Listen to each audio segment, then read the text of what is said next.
এই যে অভিযোগ করেন হুজুর দোয়া কবুল হয় না, দোয়া কবুলের প্রসিডিউর আছে। প্রসিডিউর নাম্বার 1, অজু অবস্থায় দোয়া করবেন। অজু অবস্থায়, কি অবস্থায়? ফি হালাতিত তাহারা, আপনি পবিত্র, এই দোয়া আল্লাহ শুনে বেশি। সুবহানাল্লাহ পড়ে। সুযোগ হলে কিবলামুখী হয়ে দোয়া করবেন।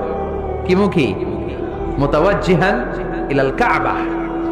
নামাজে এটা ফরজ, দোয়াতে ফরজ না। অন্যমুখী হয়েও করলেও কবুল হয়, কিন্তু কিবলামুখী হয়ে দোয়া করলে এই দোয়া কবুল হওয়ার সম্ভাবনা বেশি না কম? দোয়ার আগে 3 বার ইস্তেগফার পড়ে নেন।